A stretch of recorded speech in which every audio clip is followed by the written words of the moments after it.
এই যে জানাজার প্রদর্শনী আমরা দেখলাম, জানাজা জীবিত মানুষের হয় না মরা মানুষের হয়? হ্যাঁ, মানুষ মরলে জানাজা ফরজ, কিন্তু মরা বেড়ার উপর ফরজ না, ফরজ হলো আমরা জীবিত যারা আমাদের উপর। ঠিক আছে না? এই নামাজ পড়া আমরা জিন্দা যারা আমাদের উপরে কি ফরজ। যখন মানুষ মরে যায়, قال رسول الله صلى الله عليه وسلم إذا مات الإنسان انقطع عنه عمله إلا من ثلاثة إلا من صدقة جارية أو علم ينتفع به أو ولد صالح يدعو له أو كما قال عليه السلام। আল্লাহর নবী বলেন, কোন মানুষ যখন মরিয়া যায়, দেহ থেকে রুহুটা বাইর হইয়া যায়, তখন তাহার নেক বদ কিচ্ছু করার কোনো ক্ষমতা থাকে না। নেকও করতে পারে না, বদও করতে পারে না, সোয়াবও কামাইতে পারে না, গুনাও কামাইতে পারে না। সব পথ বন্ধ হইয়া যায়, তবে তিনটা পথ খোলা থাকে। কয়টা? মরা বেটারও তিনটা পথ খোলা থাকে, নেক কামাই করার তিনটা পথ খোলা থাকে। কি তিনটা পথ? নবী বলেন, এক নম্বরে হলো ইল্লা মিন সাদকাতিন জারিয়া, এক নম্বরে সদকা। ওই যে গরিবের ফোলারা তো 10টা টাকা দিচ্ছেন, এই হলো এক নম্বর। আপনি যেদিন মরিয়া যাবেন, যতটা গরিব তালেবে এলেম হাতে আপনি টাকা দিয়েছেন, এই তালেবে এলেমটা যতদিন এলেম অনুযায়ী আমল করবে, পৃথিবীতে বাঁচিয়া থাকবে, এবং সে আলেম হইয়া আরো যত ছাত্র বানাইবে, ওই ছাত্ররা যতদিন আমল করবে, সেই ছাত্ররা যেই ছাত্র বানাবে তারা যতদিন আমল করবে, এইভাবে ধারাবাহিকতা চলতে চলতে কিয়ামত পর্যন্ত যাইয়া ঠেকবে কিনা?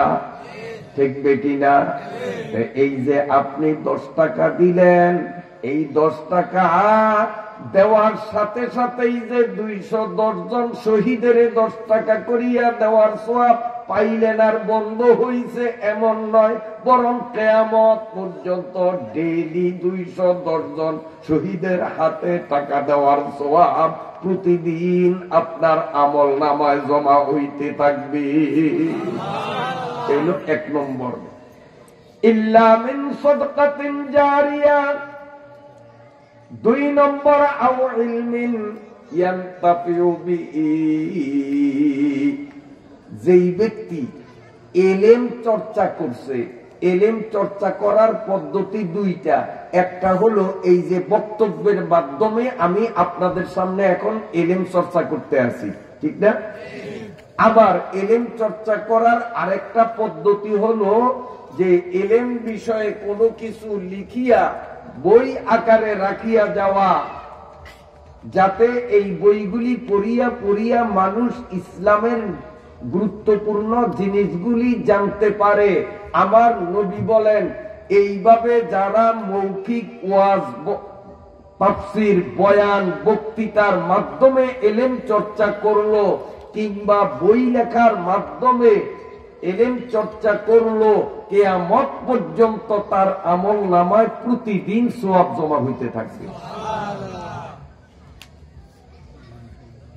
আরেকটা কমন না থাকবো, এটা 2টা গেল, লাস্টের ডা আওয়ালাদিন সালিহিন ইয়াদউ লাহু। মা আর বাবা যদি নিজের সন্তানকে সৎ সন্তান, নেককার সন্তান, আমলদার সন্তান বানাইয়া যায়, তো ওই মা বাবা মরিয়া গেলেও এই সৎ সন্তানদের সওয়াব মা বাবার কবরে যায়, কিন্তু এর সওয়াব কমে না।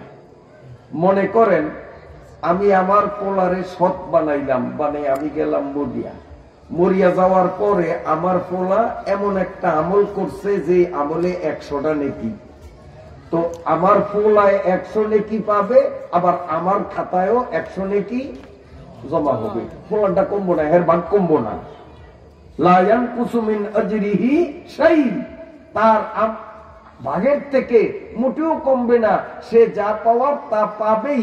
কিন্তু আমি বাবা সন্তানটাকে যে সৎ সন্তান বানাইলাম, এই জন্য আমার সন্তানের যেই পরিমাণ ন্যাক অর্জিত হবে, ওই পরিমাণ ন্যাক আল্লাহ আমার কবরের মধ্যে আল্লাহ তাআলা জমা করিয়া দিবেন, পাঠিয়ে দিবেন।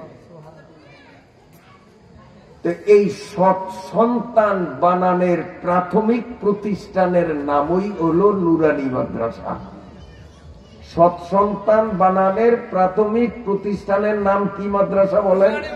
সবাই বলেন তো। এই জায়গায় নুরানি মাদ্রাসা হইছে, ভালো হইছে না ক্ষতি হইছে? আপনাকে উপকার হইছে না ক্ষতি হইছে?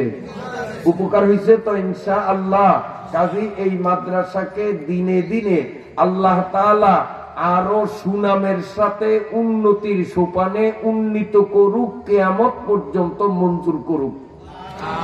বেগুনে কয় না, আরো চিন্তা করে মাদ্রাসা যদি কবুল হয় তো মাঝে মধ্যে তো আবার গরিবের ফলারে দেখলে 10 টাকা রাস্তার মাথা দেখলে দিতে হইব, এই ধরে অনেকে আমিন কয় না। তো 10 টাকা দিলে জিতবেন না ঠকবেন, হ্যাঁ তো আমি বুঝেই দিছি, তো আমিন করতে ডর কি এর? জোরে কর না আমিন। হইল না, হয় নাই কেন এটা কই? আপনারা আলহামদুলিল্লাহ মাঠের প্রায় বেশিরভাগই ভরিয়া গেছে, যা আসছেন। এখনো পিছনে কিছু অংশ খালি, কিন্তু দোকানে যাইয়া চান, আশেপাশের বাড়িতে যাইয়া চান, এখনো অনেক মানুষ আছে। ওনারা মনে করে কি আমি যেরকম যাই নয়, এরকম কেউই যাই নয়। হয়তো 2-4-5 জনের লইয়া নবীপুরি হুজুরে ওয়াজ করে, আসলে মাঠ খালি। হ্যাঁ গো, ধারণা এরকম। এই জন্য আপনারা একটু জোরে কইবেন, যাতে আপনাকে আওয়াজটা এই মাইকে টানতে পারে, এই পরিমাণ জোরে কইবেন। মাইক তো আমার মুখের সামনে, আমি আস্তে কইলেও টানে। আপনাকে মুখের থেকে দূরে আস্তে কইলে এইটা টানতে পারবো না, এটার উদ্দুর শক্তি নাই। আর ওইটা রয়েছে আমার দিকে চাইয়া, আপনাকে দিকেও চাইয়া রয় নেই। কাজে আপনারা যদি একটু শক্তি খাটাইয়া চিল্লে যদি একটু আমিন বলেন, তো বাড়ি তার তেমাতা রাস্তা যারা আছে এরা কেউ না রে যা বুঝছি তা না, মানুষ দিয়ে আছে মাঠ বড়, আমি কপাল পড়াশা না যাই নয়, তা আমি না গিয়া ঠকলাম কি আরে, আমিও যাই। আপনাকে আমিনের আওয়াজটা শুনলে এইটার ভুল ভাঙবো, দেখবেন ইনশাল্লাহ 10 মিনিটের মধ্যে মাঠে জায়গা দেওয়া সম্ভব হবে না, আল্লাহ যদি কবুল করে। একটু জোরে আমিন করতে পারবেননি? পারবেননি? ব্যাকে কয় না পারবেন? আরে আমি জিজ্ঞাসা করি, পারবেন? পারবেন? ব্যাকে কয় না। ব্যাকে কয় না কি আরে জানেন? কয় হুজুর যদি শ্রোতার সংখ্যা বাড়িয়া যায়, মানুষ যদি বেশি হয়, তাহলে তো ওয়াজ ভাগে কম হয়।